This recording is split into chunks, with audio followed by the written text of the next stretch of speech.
Рекомендуется записываться для оформления нового заграничного паспорта сразу после получения документа о смене фамилии в иностранном компетентном органе.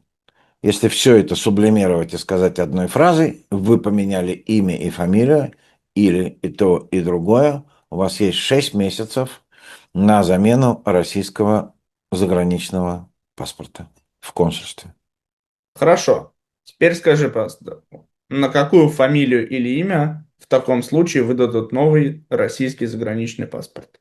На новые, на те, которые у вас указаны в ваших, в данном случае, израильских документах, но это могут быть и английские документы, американские, немецкие, не знаю, любой страны. Соответственно, если человек был там Анатолий Розен, предположим, а стал Натан Розен, в новом загранпаспорте он будет Натан Розен.